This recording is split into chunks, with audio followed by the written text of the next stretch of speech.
لوگ کہتے ہیں قرآن سے ماتم دکھاؤ، لوگ کہتے ہیں قرآن سے یا حسین دکھاؤ. میں ابھی قرآن سے یا حسین دکھاتا ہوں. حضرت یعقوب روزانہ، ایک دن نہیں، محرم میں نہیں، 10 دن نہیں، حضرت یعقوب نے سال ہائے سال روزانہ ماتم کیا ہے. اور کس کا ماتم کیا؟ جس کے زندہ ہونے کا یقین تھا. یہ نہیں کہا، یہ نہیں کہا جائے گا کہ زندہ ہو جاوید کا ماتم نہیں کرتے ہیں. یہ حضرت یوسف زندہ ہے نا. حضرت یعقوب کیا کہہ رہے ہیں؟ حضرت یعقوب روزانہ ایک ہاتھ زانو پر مارتے تھے، ایک ہاتھ سینے پر مارتے تھے، ایک ہاتھ سر پر مارتے تھے، اور سر پر، زانو پر اور سینے پر ہاتھ مارتے ہوئے کہتے تھے یا اسفا علی یوسفا، جسے آپ یا حسین بولتے ہیں. قرآن کی آیت سنا رہا ہوں نا میں آپ کو. یا اسفا علی یوسفا، یا اسفا علی یوسفا، ہائے میرے یوسف، ہائے میرے یوسف، یا یوسف، یا یوسف. کون؟ جو ابھی زندہ ہیں، جن کے زندہ ہونے کا یقین ہے. اور نہ صرف زانو پر، سینے پر اور سر پہ ہاتھ مارتے تھے حضرت یعقوب، بلکہ وَبْيَضَّتْ عَيْنَاهُ، اس کی بعد والی آیت، وَبْيَضَّتْ عَيْنَاهُ فَهُوَ كَظِيمٌ. اور اتنا روتے تھے ماتم کرتے ہوئے کہ رو رو کے حضرت یعقوب کی آنکھیں سفید ہو گئیں. اب یہاں رو رہے ہیں، ماتم کر رہے ہیں، سینے پہ ہاتھ مار رہے ہیں حضرت یعقوب. قرآن کہہ رہا ہے کہ یہ سب سے زیادہ برداشت رکھتے تھے. عموماً اہل تشیع علماء کی جانب سے نوحہ اور ماتم کی دلیل میں سیدنا یعقوب علیہ السلام کے گریہ کی مثال دی جاتی ہے، اور سیدنا حمزہ ابن عبد المطلب پر نبی صلی اللہ علیہ وسلم کے حکم پر عورتوں کے نوحہ سے دلیل پکڑی جاتی ہے. یہ مجھے پتہ ہے ایک شیعہ عالم ہے، میں ذاتی طور پر ان کی بہت قدر کرتا ہوں، شہنشاہ نقوی صاحب حافظہ اللہ تعالیٰ. ٹھیک ہے، یہ حافظہ اللہ آپ کسی کو بھی دعا دے سکتے ہیں. تو انہوں نے یہ بات کی ہے، اور انہوں نے، یعنی مجھے بڑا افسوس ہوا قرآن سے آیات پڑھ کے نا، سورہ یوسف سے، حضرت یعقوب علیہ السلام جو افسوس کرتے تھے یوسف علیہ السلام کے لیے، وہ تو اس میں الفاظ ہیں، وہ ہائے یوسف کہتے تھے، اور یوسف افسوس یوسف کے اوپر، اور یوسف کو یاد کر کے روتے تھے، حتیٰ کہ ان کی بینائی چلی گئی. اس کے ساتھ انہوں نے ساتھ خود کہانی جوڑ لی کہ ایک ہاتھ یہاں مارتے تھے، ایک یہاں مارتے تھے، تو ہم یہاں مار لیں تو کیا ہے؟ یہ قرآن کی کس آیت میں لکھا ہوا ہے؟ یعنی یہ آپ کہانی بند کریں، سورہ یوسف کھول کے خود 80 نمبر آیت سے آن ورڈ پڑھ لیں، پارہ نمبر 12 کے اندر، اور مجھے بتائیں کہ کہاں لکھا ہے کہ وہ ماتم کرتے تھے. ہوتا یہی ہے کہ آدھا سچ بڑا خطرناک ہوتا ہے، آدھا تو سچ ہے. سر ہم بھی غم کر رہے ہیں، اور میں تو بہت بڑی بات کرتا ہوں، دنیا کا بڑے سے بڑا شیعہ آ کے مجھ سے اگر محبت اہل بیت ایکسچینج کرنا چاہے نا، تو میں جو اہل بیت کے لیے محبت رکھتا ہوں نا، میں کبھی بھی اس کے ساتھ ایکسچینج نہ کروں. میرے پاس اس سے بڑھ کے ہے، مجھے کسی سے سرٹیفکیٹ لینے کی ضرورت نہیں. لیکن قرآن و سنت میں تو آپ تعریف نہ کریں، توحید کا جنازہ تو نہ نکالیں، اپنی طرف سے تو چیزیں بیان نہ کریں، نوح میں استغاثے تو نہ کریں، امداد تو نہ مانگیں. اور وہ اس واقعے سے جو سہارا لیتے ہیں، قرآن کھول کے خود پڑھ لیں، کوئی ماتم نہیں اس کے اندر لکھا ہوا، خام خواہ نکالتے ہیں. اللہ کے بندو، تم جا کے اپنے خود گھر کی خبر لو. مفتی اعظم ایران خامنائی صاحب نے فتویٰ دیا ہے کہ یہ چھریاں مارنا، اپنے آپ کو زخمی کرنا، یہ حرام ہے. صحیح. اب اور کیا میں آپ کو لا کے فتویٰ دوں؟ اور یہ تو زندہ اماموں کی تقلید کرتے ہیں، اپنے مرجع کو مانتے ہیں، تو آپ ان کی بات مانیں. یہاں آپ نے کیا کچھ کیا ہوا ہے؟ یقین کریں، میں پچھلی دفعہ محرم کے دنوں میں سول ہاسپٹل میں وہ میرے بچے کو کچھ لگی تو میں لے گیا علاج کے لیے، تو وہاں ایک نوجوان 18-20 سال کا لایا گیا، تو اس کی کمر کے اوپر نا کافی سارے نشانات تھے، تو وہ اس کے اوپر ٹانکے لگا رہے. تو میں نے پوچھا ہی کیا ہوا ہے؟ تو وہ جی زنجیر، وہ چھریاں مار کے زنجیر زنی کر کے. تو مجھے اتنا ترس ہے کہ یار اس بیچارے نے تو ثواب سمجھ کے یہ کام کیا ہے، اور وہ جس طریقے سے اس کو وہ ٹریٹ کر رہے تھے، مطلب ایک چیز دوسری جگہ لگا رہے ہیں. کوئی ہیپاٹائٹس کا مریض آیا ہوا ہے اور اس کا وہ سوئی کھبو دیتے ہیں تو وہ مریض بن جاتا ہے اور ایک آگے معاملہ شروع ہو جاتا ہے. رہا ان کا یہ کہنا کہ حمزہ ابن عبد المطلب کے لیے نبی علیہ السلام نے نوحہ کروایا تھا. حضرت نبی مکرم نے حضرت حمزہ کے جنازے پہ عمومی عام سب کے سامنے رونے کا حکم دیا. اہل تشیع جو روڈ پر، چوک پہ، بازاروں میں روتے ہیں اور ماتم کرتے ہیں، وہ سنت پیغمبر ہے، اور سب پر واضح ہے یہ حدیث کے جنگ احد کے اندر جب حضرت حمزہ سید الشہداء حضرت حمزہ کی شہادت ہوئی تو سب اپنے اپنے وارثوں پہ گریہ کر رہے تھے. عرب دستور تھا رونا. اور حضرت حمزہ کے جنازے پر حضرت نے فرمایا کہ کوئی نہیں ہے جو میرے چچا پہ گریہ کرے. تو ساری عورتیں جو تھیں وہ سب جمع ہو گئیں اپنے اپنے جنازوں کو چھوڑ کر, اور حضرت حمزہ کے جنازے میں روئیں, گریہ کیا بیویوں نے, عورتوں نے اور مدینے کی خواتین نے. تو ہم کا بھی انکاری ہیں اس کے, بالکل کروایا تھا. یہ اس وقت کی بات ہے جب نوحہ ابھی حرام نہیں تھا. اس سے بڑی چیز شراب والے واقعات ملتے ہیں صحابہ کرام کے بارے میں. بعد میں جب شراب حرام ہوگی تو معاملہ ختم. جی تو یہ بھی چیز پہلے تھی غزوہ احد کے موقع پر, بالکل تھی. بعد میں نبی الاسلام کی احادیث ہیں, بخاری مسلم میں درجنوں احادیث ہیں کہ نبی الاسلام نے فرمایا جو عورت نوحہ کرتی ہے کسی میت کے اوپر, اگر بغیر توبہ کے مر گئی تو قیامت والے دن گندک کا لباس اس کے اوپر پہنایا جائے گا. پھر صحیح مسلم کی حدیث ہے میری امت یہ 4 جاہلیت کے کام کبھی نہیں چھوڑے گی. نمبر 1 حسب اور نسب پہ فخر کرنا. نمبر 2 دوسرے کے نسب میں تان کرنا. نمبر 3 ستاروں کے ذریعے فال نکال کے بارش طلب کرنا. اور نمبر 4 نوحے کرنا. نوحے کی ڈیفینیشن یہ ہے کہ چیخو پکار کرتے ہوئے کسی مردے کی تعریف بیان کرنا. اگر کوئی ویسے نوحہ کرے اور چیخو پکار نہ کرے اور ایون نوحے میں رو بھی پڑے, ہم اسے غلط نہیں سمجھتے. المعجم الکبیر طبرانی کے اندر موجود ہے, میں نے اپنے پمفلٹ میں بھی ڈالا ہے کربلا والے میں, کہ سیدنا ام سلمہ نے جنوں کا نوحہ خود سنا تھا حضرت حسین ابن علی کی شہادت کے اوپر. وہ نوحہ یہ نہیں تھا یہ جو جعلی واقعہ, اور یہ نوحے تو ہوتے نہیں, یہ تو استمداد کر رہے ہوتے ہیں, استغاثے پڑھ رہے ہوتے ہیں. اصل میں ہمیں اختلاف ہے اس ماتم کے ساتھ, اور یہ جو دلائل پکڑ رہے ہیں اس میں کوئی ماتم نہیں عورتوں نے کیا تھا.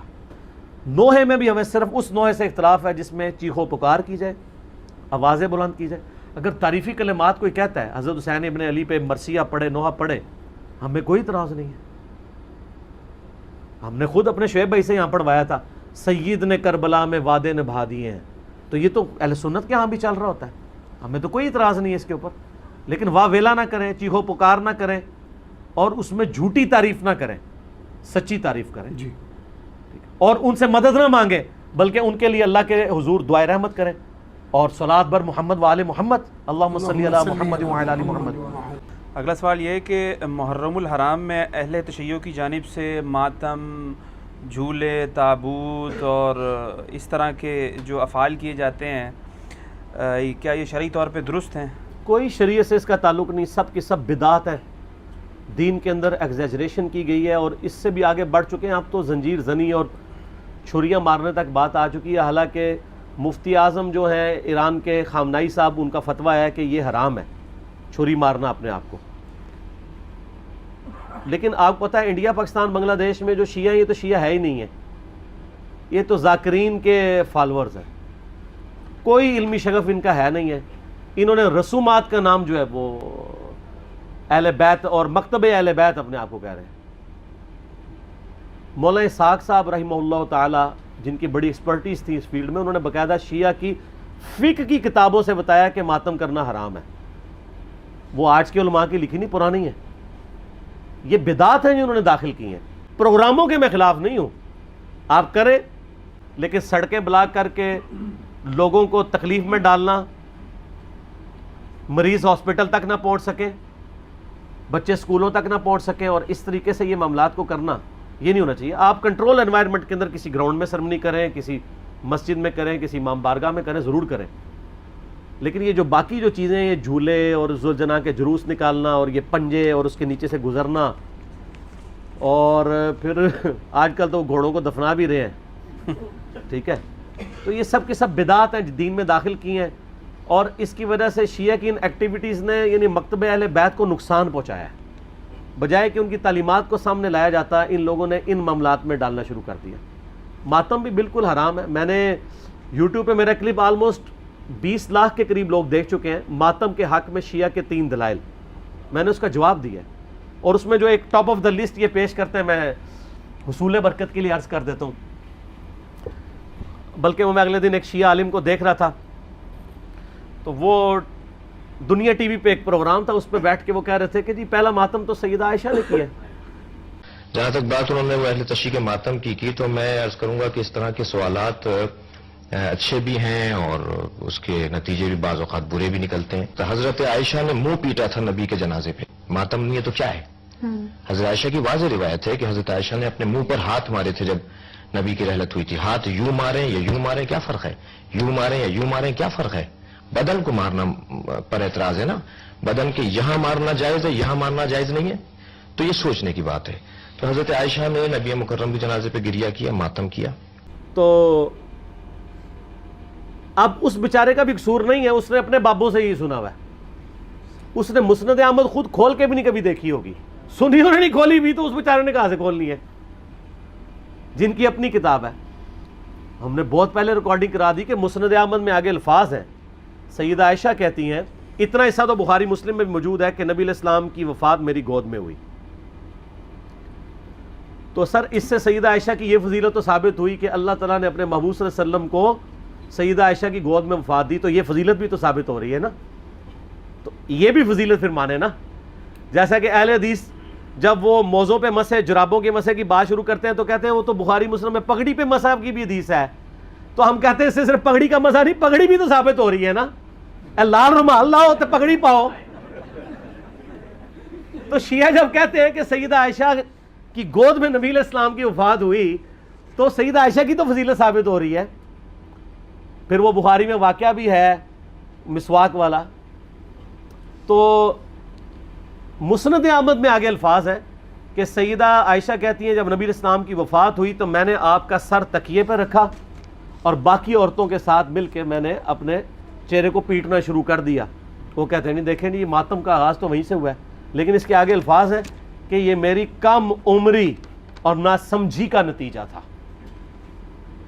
تو اگر یہ انہوں نے ثواب سمجھ کے کیا ہوتا تو کہتی کہ یہ میری میچیورٹی اور ثواب کے حصول کا ذریعہ تھا. تو سیدہ عائشہ کا رجوع ثابت ہے. یہاں پہ بھی ایک دفعہ جن دنوں میں ہم مناظرے وغیرہ کر لیا کرتے تھے, یعنی آج سے 10 سال پہلے کی بات کروں, تو ایک شیعہ ذاکر آئے تو وہ بھی کتاب اٹھا کے اپنی لے آئے کہ جی یہ سیدہ عائشہ نے. میں نے کہا یار تمہیں بھی دھوکہ دیا کہ ہم مسند احمد کھول کے آپ کو دکھاتے ہیں, یہ تو ہمارے حق میں دلیل ہے. تو یہ آدھی روایتیں بیان کرتے ہیں.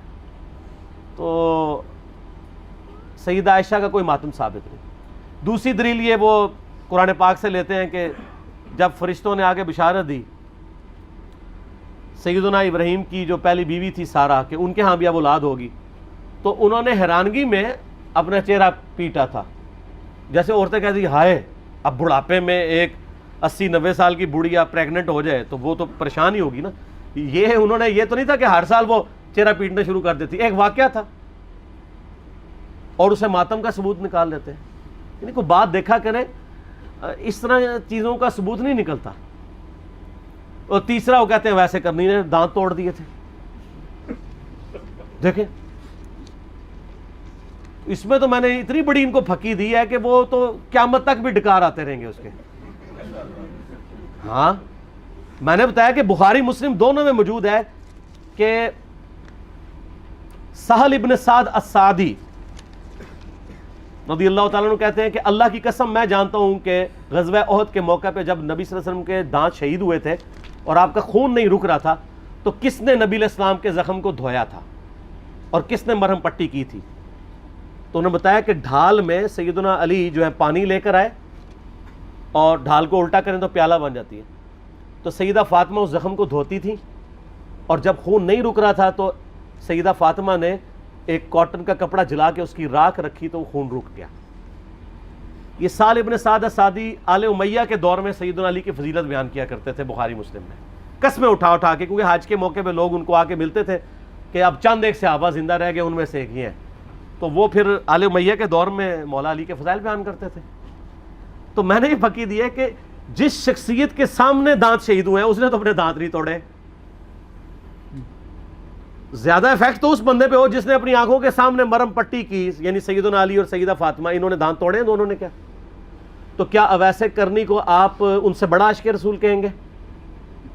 تو اپنے ایمان کی فکر کریں. یہ تو ویسے کرنی اس تصور سے خود بھی کانپ اٹھیں گے. المستدرک علاقے میں موجود ہے کہ سیدنا ویسے کرنی رحمہ اللہ تعالی جنگ صفین کے موقع پر مولا علی کے پاس آئے, ان کے ہاتھوں پہ بیعت کی اور معاویہ ابن ابی سفیان کے خلاف لڑتے ہوئے شہید ہوئے ہیں مولا علی کی طرف سے. یہ المستدرک علاقے میں موجود ہے. تو جو شخص خود علی کا مرید ہے اس کو آپ جو ہے وہ علی سے بڑا عاشق رسول ثابت کریں گے؟ جعلی واقعات ہے, صوفیاء نے پھیلائے, شیعہ نے بھی ہاتھوں ہاتھ لے لیے. اس سے بڑی بات پھر کہنا شروع کر دیا کہ جناب کیلا ویسے کرنے کے لیے نازل ہوا ہے. اور ظالموں وہ کیلے کا ذکر قرآن میں موجود ہے, کیلا پہلے دا ہے. اللہ دے بندے ہو ابھی گپیں مشہور کی ہوئی ہیں, اور لوگ آج کل وہ کہتے ہیں دانتوں میں درد ہو تو آپ ویسے کرنی کہ 2 نفل پڑھ لیں, یہ کر لیں. سر دانتوں میں درد ہو تو کسی ڈینٹسٹ کے پاس جائیں, ہو سکتا ہے اندر سے کوئی ہاڑ کھائی گئی ہو آپ کی, کوئی کیڑا لگ گیا ہو, کوئی صفائی کروائیں, کوئی اس کی آپ روٹ کنال کرنی ہو سکتا ہے اس کی کیپنگ ہو. ٹھیک ہے, تو یہ اس طرح کی کہانی ہے نہ کرایا کریں. ہاں مسواک بھی کریں, وہ تو کرنی چاہیے جی, اس کی تو تاکید ہے. ٹوتھ برش بھی کرنا چاہیے.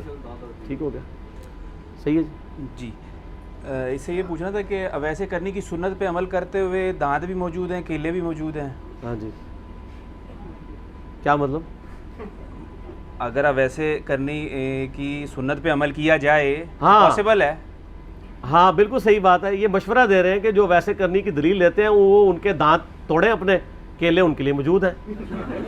بالکل ٹھیک.